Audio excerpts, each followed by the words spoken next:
Και τώρα θα ακούσετε από τον Γιώργο Τζαμπανάκη πώς θα λιώσει το τιτάνιο. Είναι η τεχνική που του έχει μάθει ο Γιάννη Γουέλιο. Ο Τσάο Τσογιό. Είναι πανεύκολο, δηλαδή κοιτάξτε να σας πω τώρα.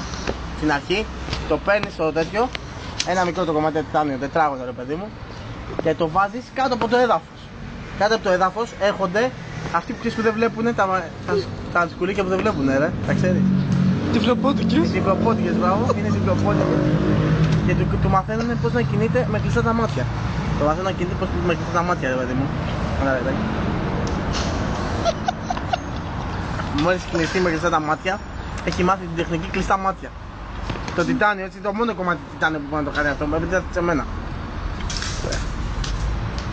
Μετά, περνάς ευθεία, το παίρνεις, το βάζεις μέσα σε ένα net να λιώσει το line net 2 ώρες. Να βλέπει, δεν χρειάζεται να παίζει, δεν χρειάζεται. Τώρα εντάξει, μαλακίες θα κάνουμε. Μόλις το κάνει αυτό, το πας στη ζούγκλα. Εκείνο ο Ταρζάν. Ο Ταρζάν κατά λάθος, καθώς πηδάει έτσι, τιτάνιο στην τσέπη του. Και κατά λάθος, συνεννοημένα όμως κάθε φορά, αλλά κατά λάθος, πάντα κατά λάθος, αλλά συνεννοημένα κατά λάθος, γίνεται αυτό, πέφτει. Και καθώς πέφτει έτσι, ζουριστά, πέφτει χρακ στην αγκαλιά του Μόγλη. Εκεί με την αγέλη, με τις αγελάδες.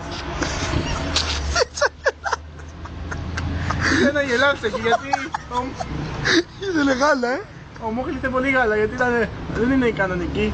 Πώς είναι ο Άσαρκος, είναι ο Παχύσαρκος, μέσα και ο Μόγλη. Δηλαδή ήταν λίγο χοντούλης είχε βγει, γιατί έπινε πολύ γάλα. Τότε το τιτάνιο αρχίζει να παίρνει μια τοξίνη μέσα, ειδική, που θα κρατήσει για πολύ καιρό. Μετά θα το στείλουμε να κάνει μονομαχία με σκορπιούς.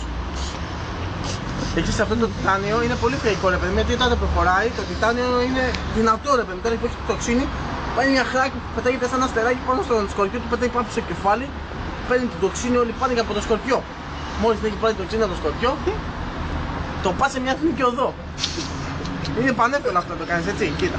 Παίρνεις έτσι, κάνεις μια τρυπούλα, πώς κάνεις το pitching εδώ στο σκουλάρι και αυτό που χωράνε και είδες. Το βάζεις έτσι και το αφήνεις να τρέχει με ένα άλογο. Και μετά μόλις πάει τα 50 χιλιόμετρα με το άλογο, το βάζεις σε γαϊδούρι. Γιατί βολεύει πιο πολύ ρε παιδί μου, γιατί καμιά φορά μπερδεύεται με το πέμπτο πόδι και σταματάει, κάνει μερικές τάσεις, γιατί δεν γίνεται αλλιώς. Μόλις έχεις πάει και το γαϊδούρι ρε παιδί μου, μόλις πάει και το γαϊδούρι και κάνει όλο αυτό το θέμα, του λες πρέπει να κάνεις μια κίνηση, του λες και τελείωσε, θα λιώσεις. Και σηκώνει μαλάκα το πίπα. Του λέει κάνε έτσι.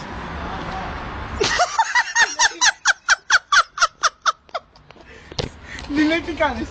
Λέει αυτό είναι το σήμα της Mercedes, λέει, μα αυτό λιώνει τα πάντα. Το κάνει χράξι και λιώνει.